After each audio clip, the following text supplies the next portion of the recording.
Les biens et les services, c'est la base pour comprendre l'économie. En effet, tout ce que tu achètes, ce sont des biens et des services. Par exemple, quand tu te rends au magasin pour acheter un téléphone ou alors quand tu vas au restaurant.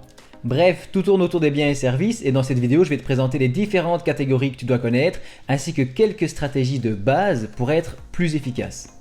Avant de commencer, je t'affiche un tableau de synthèse. Si jamais tu veux faire une capture d'écran, c'est gratuit, fais-toi plaisir.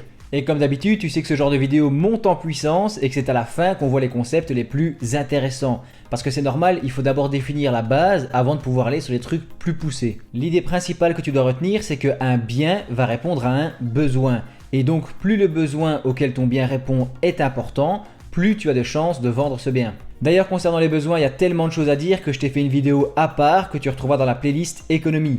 Retiens donc que tous nos achats sont dictés par nos envies et par nos besoins et que les biens vont venir répondre à ces besoins. Parce que c'est seulement dans ce cas-là que les gens auront envie de l'acheter. Première chose à faire, c'est de faire la différence entre un bien, d'une part, qui a un propriétaire et une chose, d'autre part, qui n'a pas de propriétaire.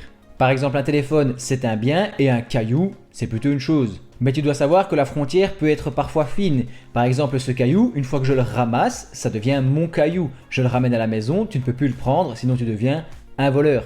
Les biens sont tangibles, comme ce caillou, on peut le toucher, alors que les services, eux, sont intangibles. Tu ne peux pas les toucher. Par exemple, si on est sur une livraison de cailloux, dans ce cas-ci, tu ne payes pas pour les cailloux en tant que tels, mais pour le fait qu'on va te les livrer, qu'on va te les emballer, les empaqueter et les ramener jusque chez toi. Tu comprends que dans ce cas-ci, le service de livraison, c'est quelque chose d'intangible qu'on ne peut pas toucher, c'est un service. Je vais un petit peu trop loin avec mes cailloux, donc si je te prends un autre exemple comme un restaurant, là tu ne payes pas vraiment pour la nourriture, tu payes surtout pour le service, pour le fait qu'on te fasse à manger. L'idée, c'est qu'en comprenant mieux les biens, tu puisses développer des stratégies ou améliorer ton business. On commence avec les biens matériels, c'est ceux qu'on peut toucher comme un stylo ou une chaise. Contrairement aux biens immatériels, on en a déjà parlé, ce sont les services, tu ne peux pas les toucher comme le service de livraison ou alors le restaurant. C'était facile, alors passons maintenant aux biens durables. Ça signifie qu'ils peuvent être utilisés plusieurs fois avant de devoir être remplacés, par exemple une maison ou encore une voiture. C'est l'inverse des biens non durables qui sont directement consommés, on peut les utiliser une seule fois.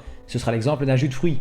Ou encore du bois pour le feu, une fois qu'il est consommé, c'est terminé, il n'y en a plus. Il ne sert qu'une seule fois. Ceux-ci, ce sont mes préférés, on va parler des biens complémentaires, c'est-à-dire qu'ils fonctionnent uniquement ensemble et ils n'ont aucune utilité tout seuls. Par exemple la voiture et l'essence, ou encore l'imprimante et l'encre. La stratégie que beaucoup d'entreprises mettent en place, c'est de vendre un produit complémentaire pas trop cher et ensuite des produits complémentaires beaucoup plus chers. Dans l'exemple des imprimantes, imaginons que tu vas vendre l'imprimante pas trop cher à un prix abordable, les gens pourront donc l'acheter et ensuite ils seront obligés d'acheter les cartouches idéalement chez toi. Il faut que tu fasses un système qui fonctionne uniquement avec ton imprimante. Ce qui est beau dans cette stratégie, c'est qu'en fait le client ne se rend pas vraiment compte qu'il paye cher parce qu'il fait des achats au fur et à mesure. À chaque fois, il va racheter des cartouches. Alors que s'il devait payer juste l'imprimante très cher, alors là, il se rendrait forcément compte que le prix est élevé. Une entreprise qui excelle avec les biens complémentaires et qui fait vraiment des merveilles, c'est Apple.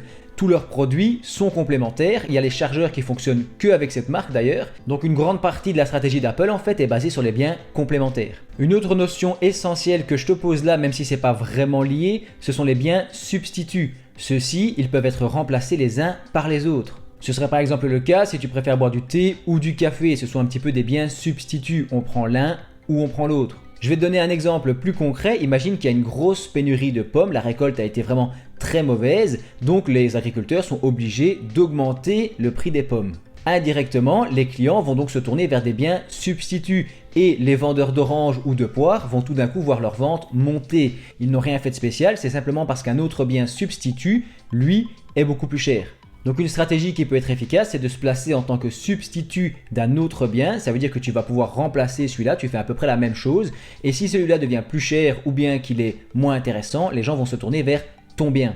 Si on reprend le cas d'Apple, ils ont placé leur téléphone très cher, ça signifie qu'il y a eu de la place pour créer des biens substituts pour pouvoir remplacer l'iPhone avec des smartphones moins chers.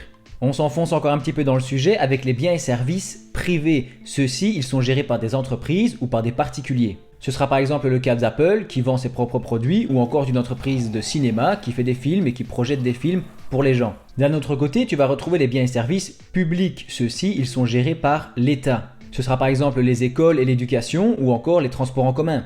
Ces biens et services publics sont souvent moins chers que s'ils étaient privés puisque l'État finance une grande partie et en plus ils peuvent même être gratuits dans certains cas.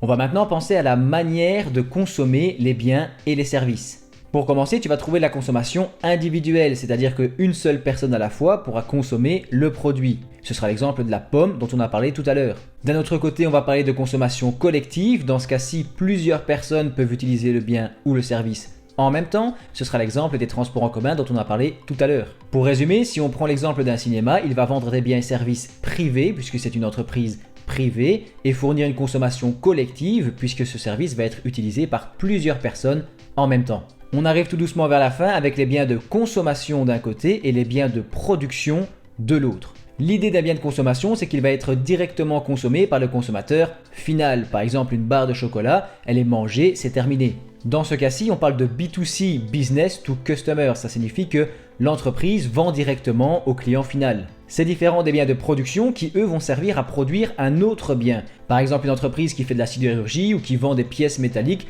pour construire des voitures. On parle alors de B2B, Business to Business. Ça signifie que l'entreprise vend à une autre entreprise. On arrive sur un gros morceau avec les biens meubles et les biens immeubles. Tu t'en doutes, les biens meubles, ce seront des biens qui pourront être déplacés sans être altérés. Ça signifie qu'ils ne vont pas être abîmés si tu essaies de les déplacer. On peut prendre l'exemple d'une valise qui est un bien meuble puisqu'on pourra la déplacer plusieurs fois sans aucun problème. Mais la notion se complexifie un petit peu quand je te parle des valeurs mobilières, c'est-à-dire les titres financiers tels que les actions ou les obligations. Viennent ensuite les biens immeubles, ceux-ci ne peuvent pas être déplacés sans être altérés. Dans les textes juridiques, on trouve 3 catégories de biens immeubles. D'abord, les biens immeubles par nature, ça veut dire qu'ils sont naturellement immobiles, c'est l'exemple d'un terrain ou d'une maison. Viennent ensuite les biens immeubles par destination, ici c'est un petit peu plus subtil, ce sont des biens meubles qui sont rattachés à un bien immeuble. Par exemple, le mobilier d'un hôtel, ce sont des biens meubles forcément, mais ils sont rattachés à l'hôtel qui est un bien immeuble, donc on parlera de biens immeubles par destination. Un autre exemple, ce sont les animaux d'élevage qui encore une fois sont meubles, ils peuvent se déplacer bien sûr, mais ils vont être considérés comme immeubles par destination puisqu'ils se rattachent à l'exploitation agricole. Dernière catégorie, ce sont les biens immeubles par l'objet auquel ils s'appliquent. Tu vas principalement trouver ici des droits tels que l'usufruit ou la nue propriété qui vont être rattachés à un bien immeuble. On arrive ici sur des notions un petit peu plus juridiques, donc je vais te renvoyer sur ma playlist formation en droit où je t'explique tout ça plus en détail. Pour cette vidéo, on va rester attentif et on va se concentrer sur les biens libres, c'est-à-dire ceux qui sont censés être disponibles gratuitement dans la nature. Par exemple l'air qu'on respire ou encore l'eau de la mer. C'est différent des biens économiques qui eux sont disponibles dans l'économie, par exemple un smartphone ou un micro. On va terminer avec les biens reproductibles, c'est-à-dire des biens qu'on peut reproduire en plusieurs exemplaires, comme une pizza ou un téléphone encore. C'est l'inverse des biens non reproductibles qui, eux, n'existent qu'en un seul exemplaire unique. Par exemple, une œuvre d'art comme la Joconde ou encore des antiquités qu'on va pouvoir trouver dans un musée. Souvent, le caractère unique d'un bien non reproductible va lui accorder beaucoup de valeur. Tu dois comprendre qu'un bien peut rentrer dans plusieurs catégories.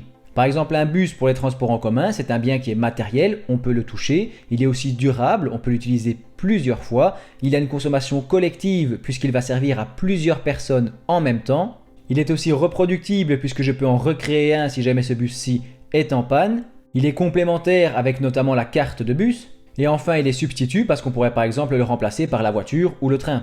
Enfin bref, je t'affiche à nouveau la synthèse au cas où tu as loupé la capture d'écran au début. J'espère que tu as appris des choses et que tu sauras t'en servir à l'avenir. Si tu as des questions, j'y répondrai en commentaire. Et moi, il ne me reste plus qu'à te dire merci d'avoir regardé la vidéo jusqu'au bout.